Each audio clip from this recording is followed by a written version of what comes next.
Hi అండి. Episode మీకు ఎలా అనిపించిందో నాకు ఒకసారి కామెంట్ చేయండి. చాలా బాగా నచ్చిందా? లేకపోతే వీళ్ళ స్ట్రాటజీస్ ఏంటి? అసలు నిజంగానే కావాలనే కళ్యాణ్ ఔర్ ఇమ్ము ఓడిపోవడం మీకు ఎలా అనిపించింది? నాకైతే అస్సలు బాగా అనిపించలేదు అసలు. ఎవరితోనైనా గేమ్ ఆడగలిగే వీళ్ళు అటువంటి స్ట్రాటజీ వేసి ఓడిపోవడం అనేది నాకెందుకో అంతగా నచ్చలేదు. మరి మీలో ఎంతమందికి? కళ్యాణ్ ఎక్కువ ఎవరితో ఇన్‌ఫ్లుయెన్స్ అవుతున్నాడు? కళ్యాణ్‌కి నిజంగానే ఈ విధంగా స్ట్రాటజీ ఆడి సేఫ్ గేమ్ ఆడాలని అనిపిస్తుందా మీకు? ఇమ్మునే కళ్యాణ్‌ని చేస్తున్నాడు. ఎందుకంటే కళ్యాణ్ చెప్తున్నాడు. కళ్యాణ్ చేయాలని లేదు తనకి. కానీ ఇమ్ము వలన తను ఇదవుతున్నాడనమాట. నాకు తెలిసినంత మట్టుకుని.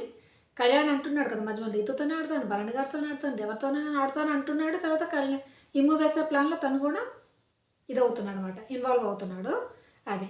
తర్వాత రీతు నిజంగానే స్ట్రాటజీస్ అప్లై చేసి భరణి గారిని కావాలని ఓడించిందా? ఆ ట్రయాంగిల్ ఇష్యూ మీకేమనిపించింది? అది నిజంగానే ట్రయాంగిలా? అసలు ట్రయాంగిల్ ఎలా ఉంటది? 3 కోణాలనేవి ఉంటాయి. కానీ జస్ట్ ఎలా ఉందంటే కార్పెంటర్ ఫాల్ట్ కూడా అయ్యుండొచ్చు కదా! అది ట్రయాంగిల్ కాదు అని చెప్పి చాలా వరకు అంటున్నారు. ట్రయాంగిల్ అనేది బోల్డ్ అండ్ డిఫరెంట్ ఉంటాయి కదండీ!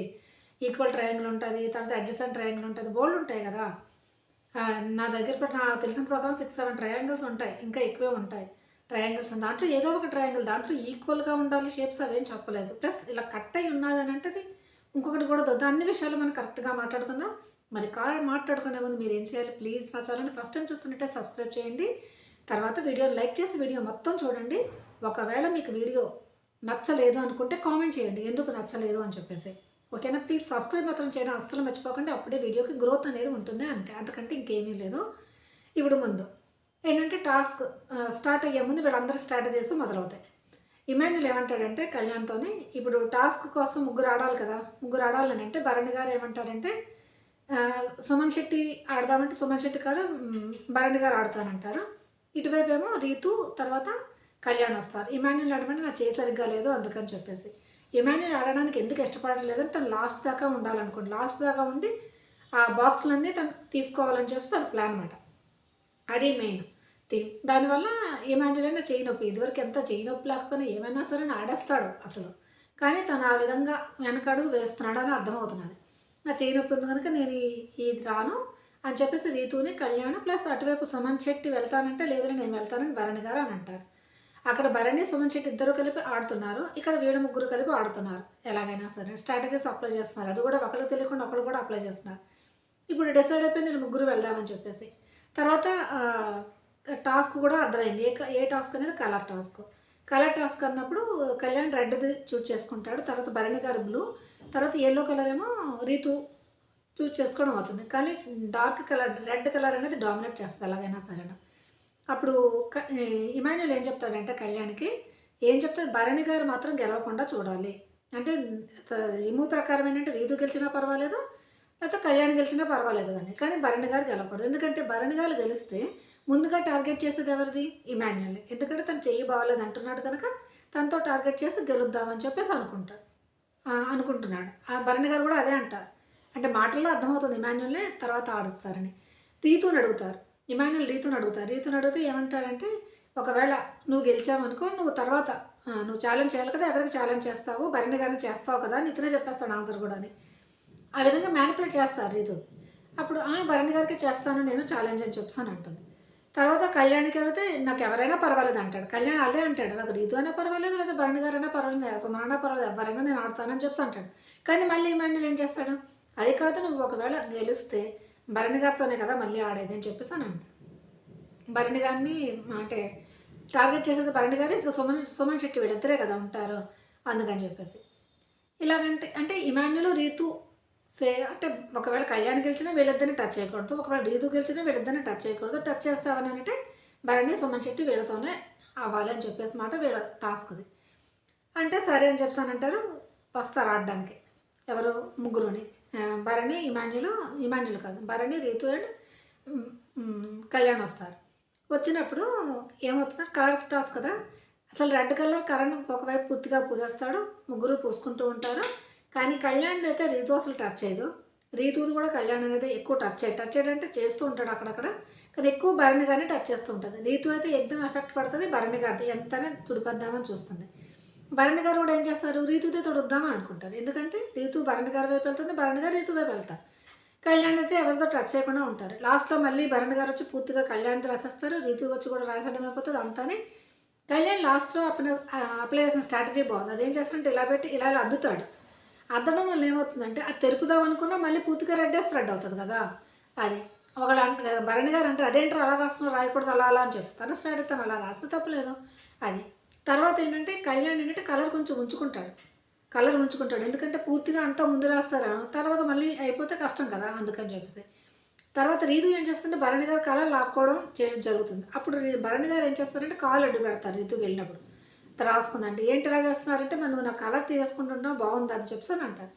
ఆ విధంగా అంతా రాయడం రాయడం అయిపోతే లాస్ట్ ఎక్కువ కనిపిస్తుంది రెడ్డే డామినేట్ చేస్తా అలాగనే. ఈ blue colour, white colour, green ఇది యెల్లో కూడా లైట్ కలర్ కదా! రెడ్ మీద ఎంత రాసినా అది రెడ్ కింద కనిపిస్తుంది కానీ యెల్లో కింద, బ్లూ కింద కనిపించదు. దాంట్లో తనూజ సంచాలకుగా ఉంటారు. ఎవరు గెలుస్తారంటే కళ్యాణ్ అయితే గెలిచిపోతాడు ఆ టాస్క్. ఇప్పుడు కళ్యాణ్ గెలిచిపోయిన తర్వాత తను ఛాలెంజ్ చేయాలి. ఎవరికి ఛాలెంజ్ చేయాలి? బిగ్ బాస్ చెప్పినప్పుడు ఎలా ఎక్కడ వేసుకుంటారు మీది అని చెప్తే అతను సుమన్ శెట్టి వైపు వేస్తాడు. వేసేసి ఎవరితో ఆడాలనుకుంటున్నారు అని అంటే సుమన్ శెట్టి పేరు చెప్తాడు. చెప్పిన వెంటనే భరణి గారు అంటారు, "మరి నాతో ఆడొచ్చు కదా నువ్వు" అంటే, "లేదు తర్వాత కూడా వస్తాయి కదా, తర్వాత మీతో ఆడతాను. ఎలాగైనా ఫస్ట్ ఇప్పుడు సుమన్ శెట్టితో ఆడదాం అనుకుంటున్నాను" అని చెప్పేసి అనడం అయితే జరుగుతుంది. ఇప్పుడు సుమన్ శెట్టికి, కళ్యాణ్‌కి ఏ టాస్క్ ఇస్తారు మనకి? అక్కడ కొంచెం ఇదిగా ఉంటుంది అదంతా చు దీంతో గొడ్డలతో శుభ్రంగా చిన్న చిన్నవి చేసుకుని ఆ కన్నంలోంచి వెళ్ళేటట్టు చేసుకోవాలన్నమాట. కన్నంలోంచి లేవనుకోండి అప్పుడు పెద్ద పెద్దవి చేసేసుకొని పెట్టేసుకోవచ్చు కదా! అందుకని చెప్పేసి కన్నంలో పట్టే విధంగానే వీళ్ళు ముక్కల కింద చేసుకొని పడేసుకొని బయట పడేసుకొని మళ్ళీ బయటకు తీసుకుని వెళ్ళి ఆ తూకం దాంట్లో పెట్టుకోవాలన్నమాట ఇలాగా. సుమన్ శెట్టి కూడా చాలా మంచి ఎఫర్ట్స్ అయితే పెడతాడు. అది ఇద్దరు పెట్టుకొని వస్తే లాస్ట్‌కి యాక్చువల్‌గా ఈక్వల్ అయిపోతుంది. ఈక్వల్ అయిపోయిన తర్వాత కళ్యాణ్ మళ్ళీ కొంచెం మిగిలిపోయిన తుప్పు తెచ్చి దాని మీద పెడతానికి కొంచెం కళ్యాణ్‌ని డామినేట్ చేస్తా. అంటే వెయిట్ ఉన్న దాంట్లో. అప్పుడు మరి ఎలా ఆపాలి? అసలు స్ట్రాటజీగా ఏం చేస్తారు నార్మల్‌గాని సుమన్ శెట్టి తోసేయాలి. తోసేస్తే ఏం చేస్తాడు? సుమన్ శెట్టి కూడా వచ్చి కళ్యాణ్‌ని తోసేస్తాడు. మళ్ళీ అవి పెట్టుకోవడం కష్టం అవుతది. అందుకని కళ్యాణ్ తెలివిగా ఏం చేస్తాడంటే సుమన్ శెట్టిని ఆపేస్తాడు. ఇంకా అక్కడికి వెళ్ళనివ్వకుండా. వెళ్ళి ఆపే విధానం కూడా చాలా రెస్పెక్ట్‌గా మాట్లాడతారు. "సుమన్ అన్న నువ్వేం అనుకోకు అన్న, మరి గేమ్ కనుక ఇంక ఆపాలి నేను గెలవాలంటే అందుకే నేను ఆపుతున్నాను" అని చెప్పేసి గట్టిగా పట్టుకుంటాడు. సుమన్ శెట్టి కూడా అటు ఇటు చదువుతాడు కానీ కదలలేకపోతాడు. కళ్యాణ్ అయితే చక్కగా లాక్ చేసేస్తాడు సుమన్ శెట్టిని. అప్పుడు దాంట్లో విన్నర్స్ ఎవరు అంటే కళ్యాణ్ అయితే గెలిచిపోతాడు. బ్యాక్ టు బ్యాక్ 2 గెలుస్తాడు. కళ్యాణ్ గెలిచిపోతాడు. ఇప్పుడు కళ్యాణ్ గెలిచిపోయిన తర్వాత సుమన్ శెట్టి కూడా దీని దాంట్లోకి వచ్చేస్తాయి. ఇప్పుడు వచ్చేసిన తర్వాత ఇప్పుడు మళ్ళీ టాస్క్ పెట్టాలి. టాస్క్ పెట్టడంలో మళ్ళీ ఏ టాస్క్ పెడతారంటే ఇది ఏంటి వీళ్ళు ముగ్గురు రావాలని అంటారు. ముగ్గురు రావాలంటే ఈసారి భరణి గారికి ముందు ఆడేశారు కదా ముగ్గురు దాంట్లోని. అందుకని భరణి గారు రాలేదు. సుమన్ శెట్టి ఆల్రెడీ అవుట్ అయిపోయాడు. ఇమాన్యుల్ ముందు నుంచి ఆడలేదు కనుక ఇప్పుడు భరణి గారు ఏమంటారు, "నేను రానని" చెప్తుంటారు. వీళ్ళ ముగ్గురు ఆడాల్సి వస్తుంది ఇప్పుడు. ఈ ముగ్గురులో ఎవరు గెలుస్తారో వాళ్ళు ఇంకొకరికి ఛాలెంజ్ చేయాలి కదా! అందుకని. ఇప్పుడు ఇమాన్యుల్, రీతు ప్లస్ కళ్యాణ్ వెళ్తారు. ఈ ముగ్గురు ఉన్నప్పుడు ఇమాన్యుల్, కళ్యాణ్ వేసిన ప్లాన్లు చూడండి. అందుకే బిగ్ బాస్ వీళ్ళు చాలా చిన్నగా మాట్లాడుకుంటూ అక్కడ డిస్ప్లే కూడా చేశారు. ఇమాన్యుల్ కళ్యాణ్‌తో ఏమంటాడంటే, ఇప్పుడు మన ముగ్గురం ఆడతాం కదా! మన ముగ్గురం ఆడినప్పుడు ఇప్పుడు ఎవరంటే రీతు గెలిచిందనుకో భరణి గారిని టార్గెట్ చేస్తుంది. ఒకవేళ ఈ ఆటలో ఆడారంటే భరణి గారు డెఫినెట్‌గా నన్నే టార్గెట్ చేస్తారు. అది అని చెప్పేసి. తర్వాత వీళ్ళిద్దరు ఏమనుకుంటే ఒకవేళ రీతు గెలిచినా కూడా చెప్పలేము ఏం మాట్లాడుతుందో, ఏం చేస్తుందో అని చెప్పేసి మళ్ళీ ఎవరితోని రీతుతో మాట్లాడి తనతో క్లారిటీ అనేది తీసుకుంటారు. ఒకవేళ నువ్వు గెలిస్తే ఎవరితో ఆడతావు అని అంటే భరణి గారితోనే ఆడతానని చెప్పేసి అంటుంది. తర్వాత డెమోన్ దగ్గరికి వెళ్ళిపోయి నేను అసలు తిక్కలదా నేను ఏమన్నా చెప్పచ్చు ఇమాన్యుల్‌తో ఆడతానని డెమోన్‌తో అంటది ఒకసారి.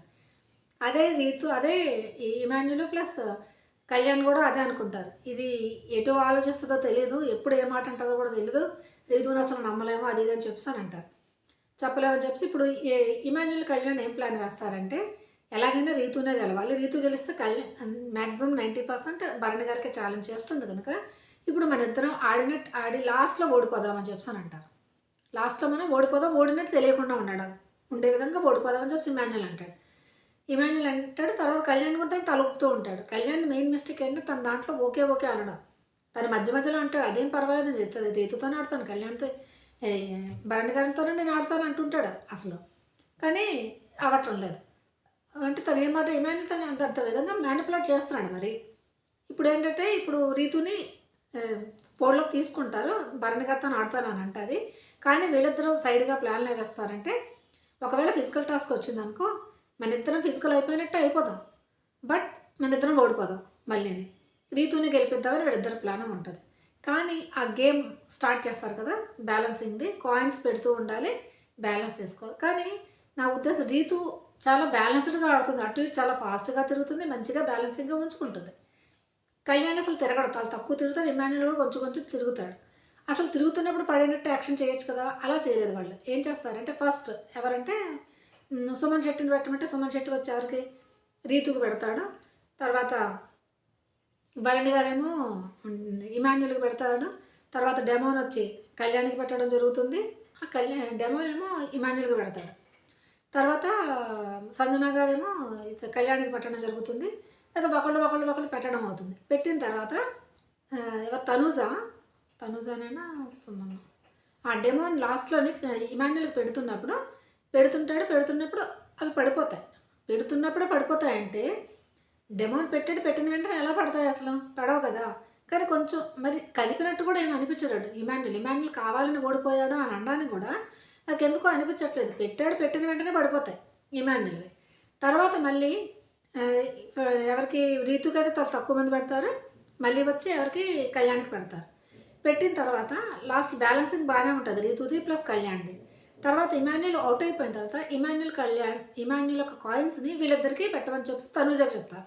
ఎందుకంటే మధ్యలో బిగ్ బాస్ చెప్తారు తనూజకి, మీరు సంచాలకైనా సరే మీరు పెట్టొచ్చు అని చెప్పి. కానీ తనూజ ఎవరికి పెట్టదు. అప్పుడు ఏం చేస్తారు, ఇద్దరికి ఈక్వల్‌గా పెట్టమని చెప్తాడు కదా! ఇద్దరికి పెట్టమని చెప్తాడు. తిని ఇష్టం ఎంత పెట్టాలని. ముందు రీతుకి పెడుతుంది బాగానే ఉంటుంది బ్యాలెన్సింగ్. కళ్యాణ్‌కి పెట్టినప్పుడు బాగానే ఉంటుంది. ఎలాగైతే ఇమాన్యుల్ పడిపోతుంది సేమ్ అలాగే కళ్యాణ్‌ది కూడా పడిపోతుంది. కానీ అది తోసినట్టు ఉండదు, ఏమీ ఉండదు. జస్ట్ ఇలా పెడుతుంది. తర్వాత కింద పడిపోతాయి అన్నమాట కాయిన్స్ అనేది. కళ్యాణ్ కూడా అవుట్ ఆఫ్ ది రేస్ అయిపోతాడు. ఇప్పుడు గెలిచింది ఎవరు? రీతు గెలిచింది. ఇప్పుడు రీతు ఛాలెంజ్ చేయాలి. ఎవరికి ఛాలెంజ్ చేస్తుందంటే భరణి గారికి. భరణి గారు ఎవరితోని సుమన్ శెట్టితో మాట్లాడతారు. సుమన్ శెట్టితోని తనుజతో ఇద్దరితోనే మాట్లాడుతూ ఉంటారు. అరే నేను డెమాన్‌తోనే గెలిచాను. ఇప్పుడు రీతుతో ఓడిపోయాను అనుకో తల తీసినట్టు ఉంటుంది. రీతుతో నేను ఎలాగైనా గెలవాలని చెప్పేసి బాగా ఫిక్స్ అవుతాడు భరణి గారు. భరణి గారు ఫిక్స్ అవుతాడు. రీతు కూడా ఎలాగైనా గెలవాలి. తిను కూడా అనుకుంటే డెమాన్ కూడా అంటాడు ఎలాగైనా నువ్వు గెలవాలని చెప్పి. ఆ విధంగా ఇప్పుడు వీళ్ళు అనుకున్న విధంగానే ట్రాక్‌లోకి వస్తారు భరణి గారు. ఇప్పుడు భరణి గారికి రీతుకి ఎటువంటి టాస్క్ ఇస్తారంటే ముందు 3 ట్రయాంగిల్స్ పెట్టాలి. తర్వాత సర్కిల్స్ పెట్టాలి. తర్వాత స్క్వేర్ పెట్టాలని చెప్పేసి. అక్కడ చెత్తలా పడేస్తుంది. దాంట్లోంచి తీసుకోవాలి. తీసుకుంటున్నప్పుడు ఇక్కడ చాలా చాలా గొడవలు అవుతాయి. ఫస్ట్ రీతు భరణి గారు 3 పెట్టేస్తారు. పెట్టేసి రింగు వేస్తున్నప్పుడు రీతుకి 2 అవుతాయి. తర్వాత రీతు ఇంకోటి తెలివిగా ఏం పని చేస్తుందంటే ఎదుగుతున్నప్పుడు స్క్వేర్లు కానీ సర్కిల్స్ కానీ ఏవి దొరుకుతుందో అవన్నీ ఒక టబ్బులాగా ఒకటి ఉంటే దాంట్లో అన్నీ దాచిపెట్టుకుంటూ ఉంటుంది అది. ఎందుకంటే నెక్స్ట్ దానికి ఉపయోగపడుతుంది కదా, పక్కన నుంచి తీసేయచ్చు కదా అందుకని. కానీ భరణి గారు అలా చేయలేదు. వచ్చినట్టుగా పెట్టుకుంటూ వెళ్ళారు ఆయన. అలా వెళ్తే ట్రయాంగిల్స్ పెట్టేస్తారు. భరణి గారు రింగు వేసేస్తారు. సెకండ్ కూడా పెట్టేస్తారు. రింగు కూడా ఆల్మోస్ట్ ఆల్ వేసేస్తారు. అప్పుడు రీతుది ఫస్ట్ది కంప్లీట్ అయిపోతుంది. కంప్లీట్ వచ్చి రింగు వేయడానికి చాలా టైం పడుతుంది. అప్పుడు వేస్తుంది రింగు. రీతు చాలా టైం పడుతుంది అన్నమాట రింగు వేయడానికి. అది వేస్తుంది. తర్వాత సెకండ్ ఆల్రెడీ పెట్టుకుంది కనుక ఫటాఫట్ పెట్టేస్తుంది. రింగులు వేస్తూ ఉంటుంది. రింగులు వేస్తూ ఉన్నప్పుడు లాస్ట్లో వేస్తున్నప్పుడు అప్పుడు చూస్తారు అందరూ వేసేసిన తర్వాత. అప్పుడు చూసి ఏమంటే తనూజ ముందు హైలైట్ చేస్తుంది. నాకు ఫస్ట్ది ట్రయాంగిల్లా నాకు అనిపించడం లేదు అని చెప్పేసి. ట్రయాంగిల్లా అనిపించడం లేదు అని చెప్పేసి అనేసరికి అందరూ దాని మీద ఫోకస్ చేసేసరికి అవును ట్రయాంగిల్ కొంచెం మధ్యన ఇలా బెండేకి ఇలా అవుతుంది. అంటే ఎలా ఉంటుంది 4 కోణాలు వచ్చినట్టు అనిపిస్తుందట. అప్పుడు ఎవరు భరణి గారు ఒప్పుకోరు. అది ఎలా అవుతుంది అది అవును నిజంగానే ట్రయాంగిల్ కాదని. ఈ సిచ్యువేషన్ అప్పుడు ఇంకా 3వ రింగు భరణి గారు వేయరు. రీతుది కూడా 3వ రింగు పడదు. అప్పుడు ఏం చేస్తుందంటే ఈ 2 రింగుల్ని తన దాంట్లో పెట్టేసుకుంటుంది లోపల. పెట్టేసుకొని ట్రయాంగిల్ ఎతకడానికి ప్రయత్నం చేస్తుంది. ట్రయాంగిల్ ఎతికేసి అక్కడ తెచ్చి పెట్టేస్తుంది. ఏంటంటే తన ఐడియా ఏంటంటే ఇప్పుడు ట్రయాంగిల్ కరెక్ట్ కాదని అంటారు. ఇప్పుడు భరణి గారు అయిపోయి రింగు వేసేస్తే తను గెలిచిపోయినట్టు అవుతుంది కదా. ఈ రింగు కనిపించకపోతే ఆగుతారు కదా అని చెప్పేసి. ఇక్కడ భరణి గారికి మరి లాసే కదా. రీతు చేయడం చాలా తప్పు. రీతు ఆ విధంగా చేసినట్టు ఎవరు కళ్యాణ్ చూస్తాడు, ఇమాన్యుల్ చూస్తాడు. ఫస్ట్ ఇమాన్యుల్ చూస్తాడు. డెమోను చూస్తాడు. తర్వాత కళ్యాణ్ చూస్తారు. తనూజ కూడా చూస్తుంది. తనూజ వెళ్ళి క్వశ్చన్ కూడా చేస్తుంది. ఎందుకు అలా పెట్టుకున్నావని అంటే లేదు ఏమీ లేదని. లేదు అలా పెట్టుకోవడం తప్పు కదా అని ఇమాన్యుల్ కళ్యాణ్ ఏమో అని అందరూ అంటారు. కానీ రీతు అయితే వినదు మాట తీయదు. తర్వాత కొంచెం సేపు అయిన తర్వాత తనకి ట్రయాంగిల్ దొరికిపోతుంది. దొరికిన వెంటనే రింగ్ ఇదిగో రింగ్ పడేస్తుందన్నమాట ఆవిడ. అది తనుజ అది కూడా పాయింట్ అవుట్ చేస్తుంది. నువ్వు లాస్ట్ దాకా రింగ్ ఎలా పెట్టుకున్నావు అని చెప్పేసి. భరణి గారు ఇంకా ఫైర్ అవుతారు దాంతో. ఎలా పెట్టుకున్నావు అది ఇది అని చెప్పేసి. ఈ విధంగా అయితే జరుగుతుంది. ఇంకా టాస్క్ అనేది కంప్లీట్ కాలేదు ఈ ఎపిసోడ్లోనే. అప్డేట్ వస్తుంది మళ్ళీ నేను చెప్తాను. మరి రీతు ఆ విధంగా చేయడం కరెక్టా కాదా? అసలు అది ట్రయాంగిల్ అనుకుంటున్నారా కాదని. ఇంకొకటి భరణి గారిది ఉంటుంది కదా, దాంట్లో కూడా చిన్న హోల్ అనేది ఉంటుంది. అతను పెట్టింది కరెక్ట్గా లేదు. చిన్న హోల్ అది ఉండి షేప్ కొంచెం ఇదిగా ఉంటుంది, రౌండ్లుగా. అది తర్వాత వాళ్ళు నోటీస్ చేశారో లేదో మనం చూడాలి. అది చూస్తారు అనుకుంటాను నా ఉద్దేశం ప్రకారం. మరి నేను చెప్పిన ఈ రివ్యూ మీకు నచ్చిందని అనుకుంటున్నాను. నచ్చితే మీరు ఏం చేయాలి? సబ్స్క్రైబ్ చేసి లైక్ చేయడం అస్సలు మర్చిపోకండి. Please like, share and subscribe. Bye.